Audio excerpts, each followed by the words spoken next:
Reclaimer is a salvage ship. It gives off a marvelous alien vibe. It could easily be the Nostromo. You squint your eyes a little bit. So we start on the bridge, I suppose you could call it. Right at the front there, you can just see my yellow cladded self standing in there. I have 2 seats, one here for the pilot, who gets to do all of the cool, interesting stuff, and one for the claw operator, who can't do anything at all, and since there's no co-piloting gameplay in Star Citizen yet, that seat is completely superfluous right now. Quite a good view out the front. See down beneath you, which you need. You can see up and across and around. It's actually quite neat to fly, and it flies rather well for a ship of its size. Now, walking up here, we basically are entering the utility area of the bridge. This has 2 turret, or at the moment they're called tractor beam operator seats.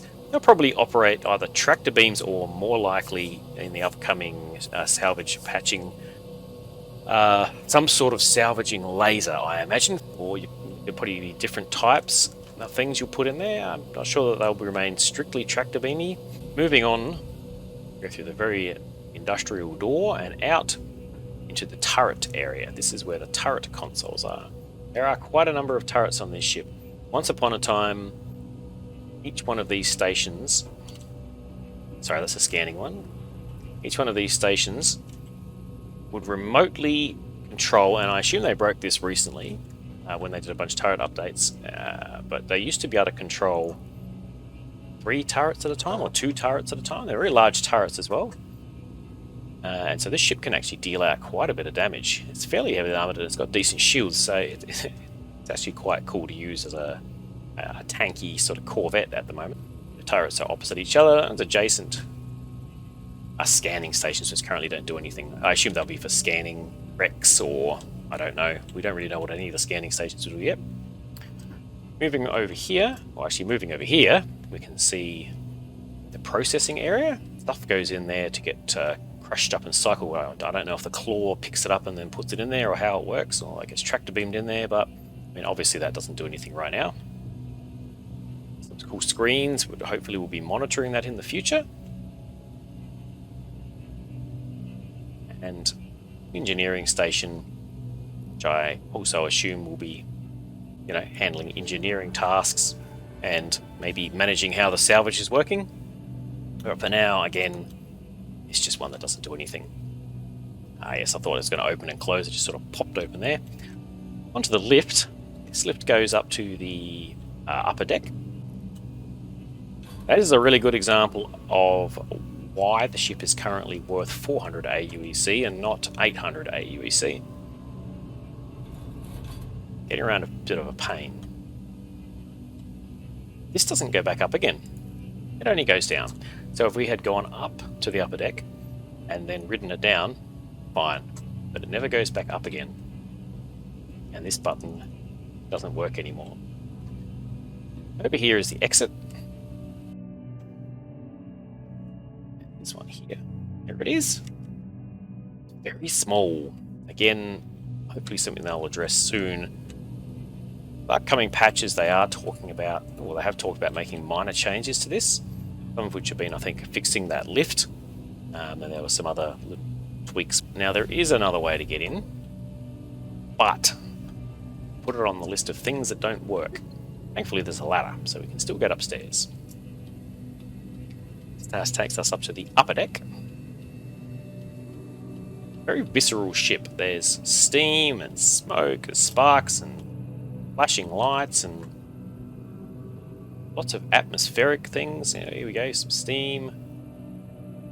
Got, I think, gravity generator. There's a similar one in the Starfarer, I think. Maybe the Carrack will say it's got an exposed gravity generator. Down some more very industrial corridors, which appear to be lined with padding at their bottom. I don't know what that suggests, but it suggests something. This goes up to the top turret. So it comes with 2 Gauderines, which are perfect. Awesome repeaters. I think all of the other ones are size 3s, and I believe they come with Panthers, which are, again, good choices. So this one's a manned turret with fairly good view and a nice traversal because it's on top of the ship, so it has good coverage. It's there, you can see me. Pew pew pew. Definitely the primary weapon of the ship, and something you'll want manned if you're heading out.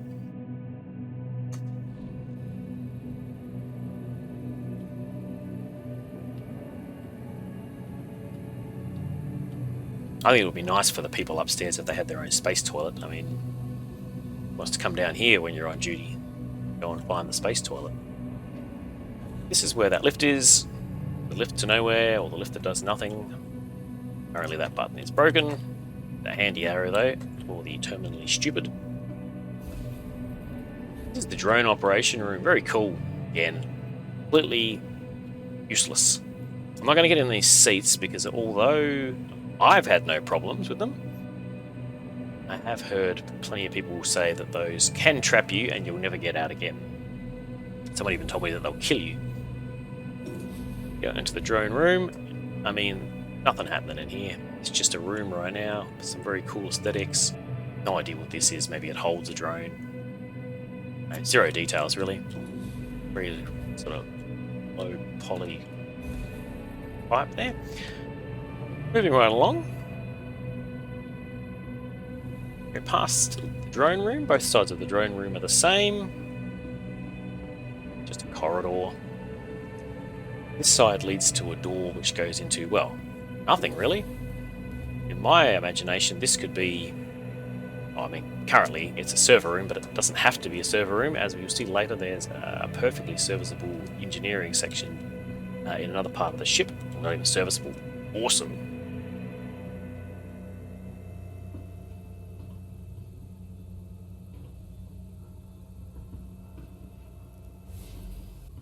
These are the escape pods. Hopefully you'll never need them. But they are here. These are the only three, so good luck if you're the fourth crew member getting back off this ship.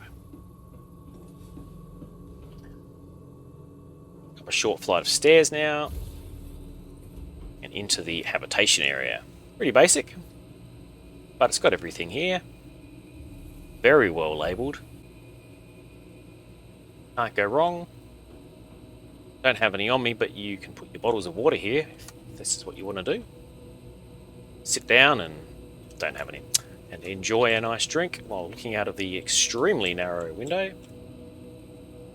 You'll note that we haven't ended up upside down. Another downside to this ship is it apparently weighs about as much as a Mustang Alpha, and in a stiff breeze it will get pushed off the ground, along the ground, upside down. I've walked around this and had it caught in a storm multiple times, only to look out the window and find that I'm now upside down.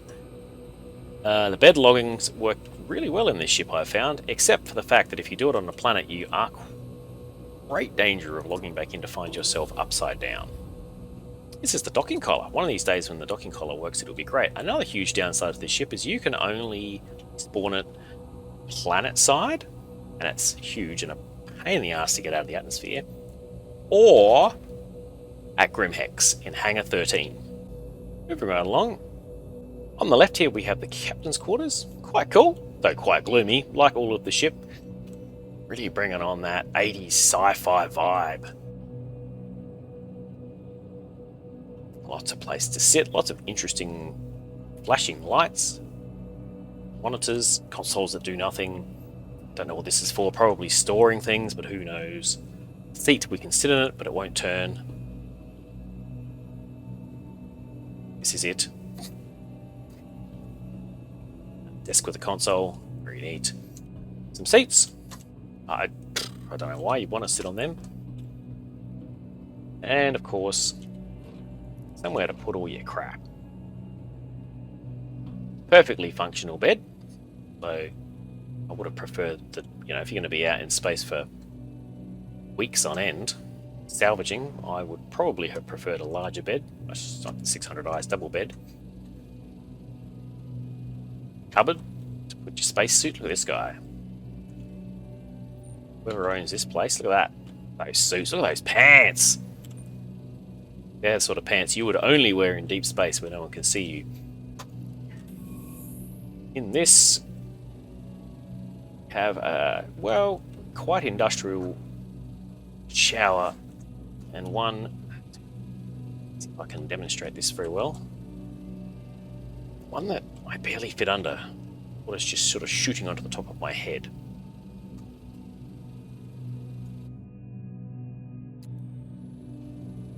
Perfectly serviceable space toilet. Giant flush button.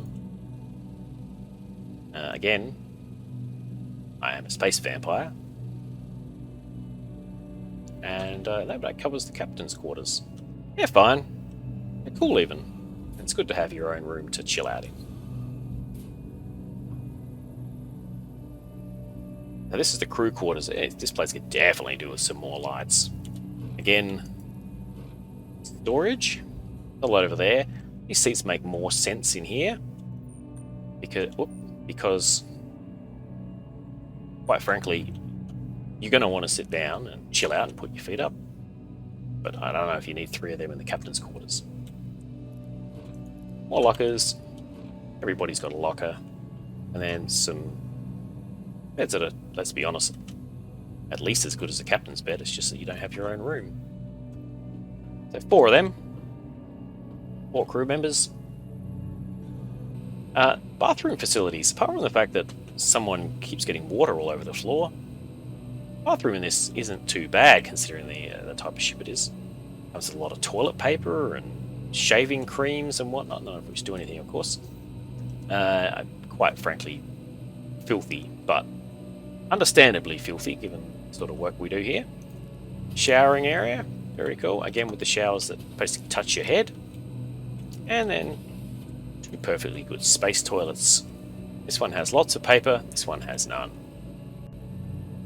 Oh, this one even has a newspaper. A struggle for goodness.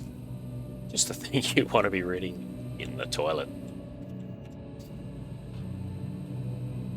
That's exactly what I call my visits to the shitter too. A struggle for goodness. Now, if we make our way towards the absolute rear of the ship, we'll find 2 airlocks. 2 airlocks for EVA activity. They work. These will be suit storage, I believe. And we've just got general supplies and medical bits and pieces. And that goes outside. This is a lift. And it doesn't do anything. This is the big lift at the back. It's like a big cargo lift. You can currently, I think, squeeze some vehicles on it. And finally, you can take these ladders down to the subdeck. Which, if I'm being perfectly honest, is one of my favourite decks on the ship. I love the idea of the engineering gameplay. I don't know what it's going to be, but I would like to think that there's fixing and maintaining and tuning and all sorts of stuff as an engineer. That'd be very cool. But if it's going to be a dedicated job, that means you have yet another crew member to think about. It's just a little space at the back here. Again, more wasted space. But there's going to be some modules over here and over here. Here we have a very cool looking engineering area with what appear to be cooling rods. Something of the sort. I assume they're cooling rods. They've got, don't know, perhaps they go down on top of them when they get too hot, or they go up into there to do something, I don't know. And just a bunch of what's going to be cool maintenance stuff. I have another engineering console here, exactly the same as the other one. Oh, engineering station, and again, very wonky. Doesn't work properly, doesn't do anything. But there's all the bits and pieces there. So let's quickly scramble back up here. Go and have a look. Again, always lots going on in this ship. There's noises, there's beeping noises, whooshing noises, buzzing noises, ticking noises. There's smoke, there's always a haze and an atmosphere, something happening. Very busy ship, which makes it fun to run around in. It's not sterile and staid like your... Oh, especially certainly like your Origin ships. This is the only way in and out. And if anything goes wrong with this lift, you're stuck in or you're stuck out. Generally, you're stuck out.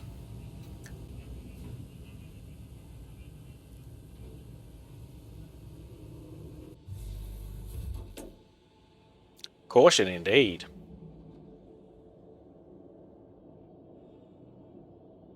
Oh yeah, it's going into the ground.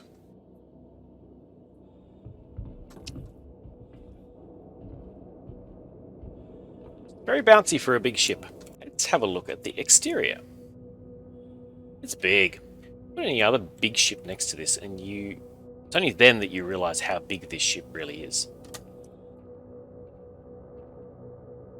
It is very large. Simply standing next to one of these starts to give you a feel scale. So let's have a look. What really drew me to this ship from day one, from the first time I watched somebody else bring one down and land them on a planet, was the articulation of this landing gear and how much it struck me that it looked like some sort of insect coming into land. Forward turret, it's number one. There's that big main turret on top there.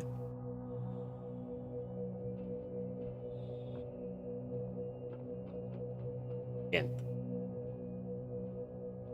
using this view to show off scale, you can see just how big this thing is. There's the cockpit up there, or bridge. I'm pretty more inclined to call it a bridge, seeing as it has two operator seats, a pilot, floor operator, and then you've got the two seats for tractor beam operators next to it. See on the other side there, second turret.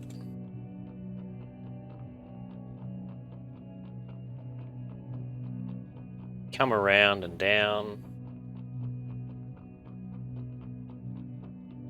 Very similar to the other side of the ship. Two large landing gears. Double as VTOL thrusters you can see under there.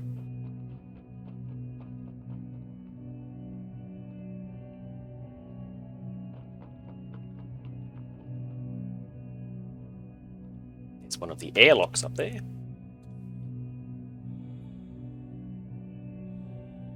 Of course, another one on the other side.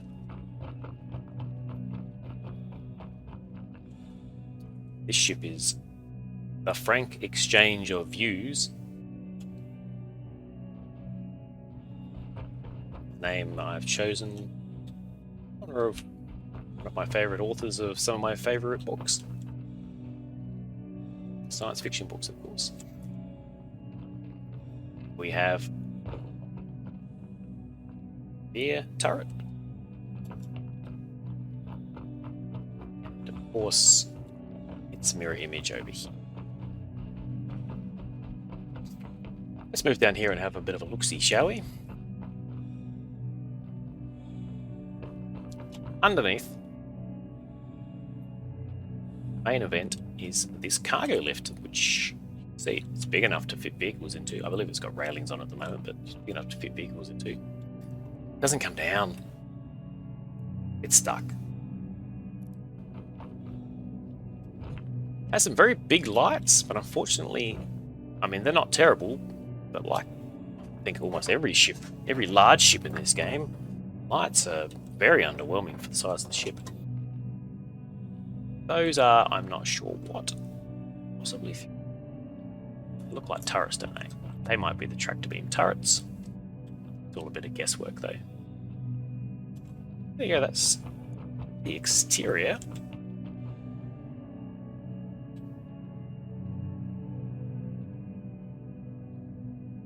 The only way to call this elevator down is to actually, it's way up there, but you actually look at the ground, the cool elevator circle, you know, the lit up circle area, and you look either down at that or you walk towards it and use your interaction and activate it, and then it will come down. But if it's settled too low, the interaction circle actually goes into the ground just enough that it's no longer interactable with. You can't click on it, so you can't get back, can't get into your ship.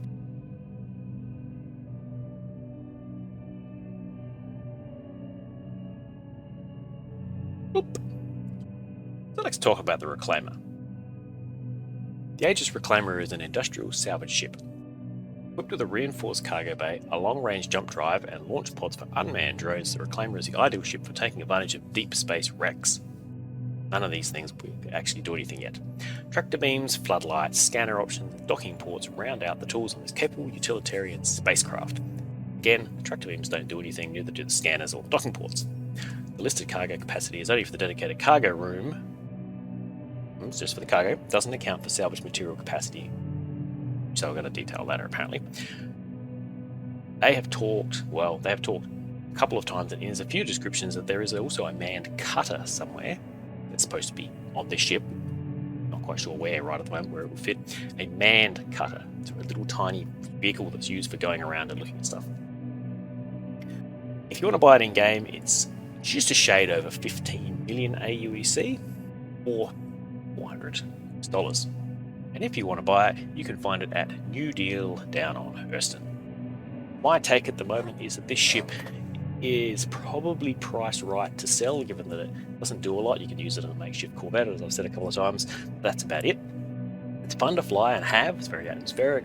It's cool to walk around in. When you show it off to people, it's a real wow factor. Particularly if you're trying to impress somebody with how cool this game can be. Go check this thing out. Other than that, it's completely useless. Doesn't maneuver well. Can't use it for anything else. Can't currently use it as a base. The main lift doesn't work. You can't get to the cargo area. You can't get to the large rear area. I'm not sure if it's cargo area or the salvage storage. Interior lift doesn't work, so you have to use the ladder to go up and down. Obviously, none of the tractor beams work. None of the salvage stuff works. The cutter isn't there.